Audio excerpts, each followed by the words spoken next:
I started surfing when I was 4. I don't really get scared in the ocean. It feels like it's like wanting you to catch more and stuff.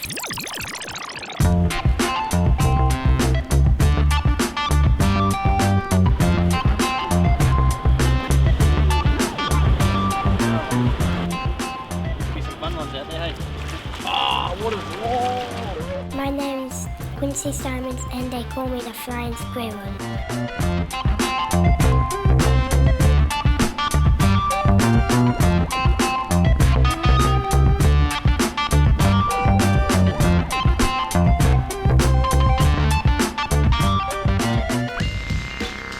We'd just returned home from living in America and we came up to Surfers Paradise for a holiday.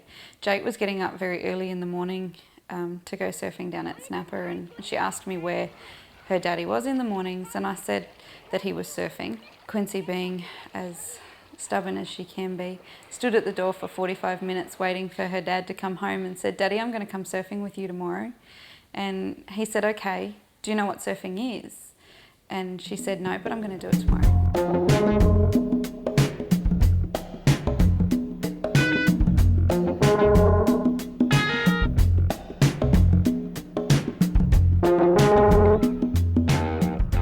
The very first time I saw her out in the ocean, she changed. She became a complete person. I'm amazed by it, I'm really proud of it, but to be honest, I can't comprehend how she does it and how she's done it so quickly. She's probably close to the best 6-year-old skater and surfer in the world right now.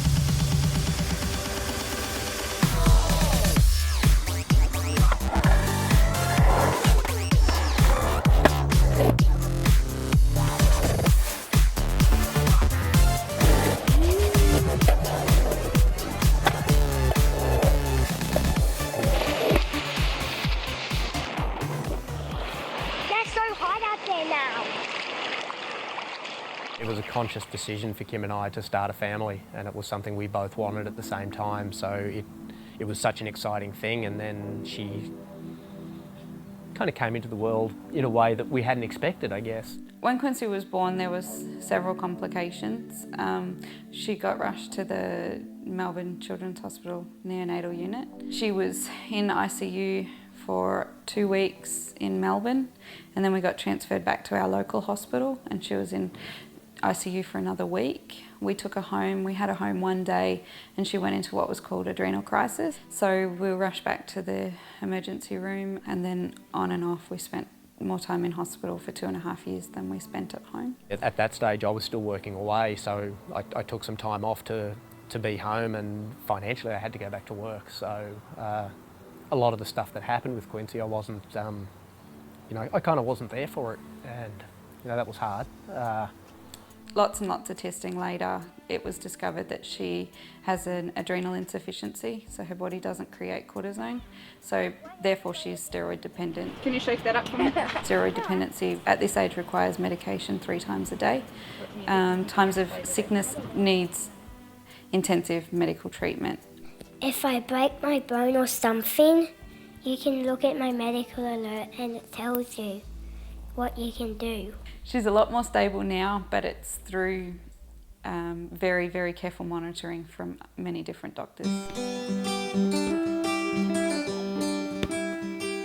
Jake works away a lot, and Quincy got to the stage where I wasn't allowed to drive down to the beaches. I'd have to take the back roads if I needed to get anything in town, because she'd be in tears looking at the waves that she couldn't go surfing. If I was away for 3 weeks and we'd come home, and of course she hadn't been able to surf for that time I was away, and the very first thing we would do was go find waves. We tried very many different options and then contacted surfing services, and they put us onto Tony. The connection that they have is amazing. I trust Tony 100% with her. I know he's going to keep her safe, and Quincy's just ecstatic to be able to go out and catch waves even though her daddy's not home. Out of 10, what does that wave work for? Me? No, the front. Well, 9. I reckon maybe 7.5. I reckon you've got more in you. Quincy is an amazing human. She's like no other human I've ever met before. She has no fear, and she tackles life head on every single day. My background, I spent about 10 years with Surfing Australia as their National High Performance and Coaching Director. I worked with some of the best athletes in the country, ranging from Owen Wright, Dion Agius, Stephanie Gilmore. Now they're all elite athletes on the world stage.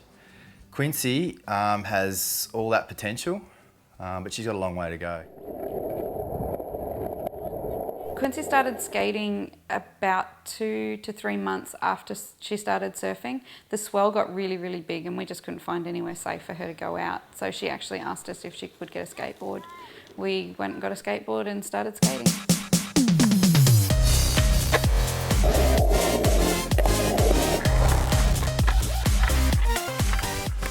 I don't have a favourite out of surfing and skating. I like them the same. I want to be a pro surfer and skater. If she chooses it as a profession, you know, I just hope it's for the right reasons, and we'll support her, you know, whichever way she wants to go. I definitely think she has the ability to go all the way, if it stays fun for her, if she doesn't burn out. There's a lot of things that can impact an athlete's ability to reach their potential. Sometimes, you know, it's a battle to keep her healthy. If she can wake up every day and just be happy being herself, whether it's surfing, skating, playing the drums, riding her bike, it doesn't matter. It's all about being happy. You know, I hope in 30 years' time we're still going on surf trips together.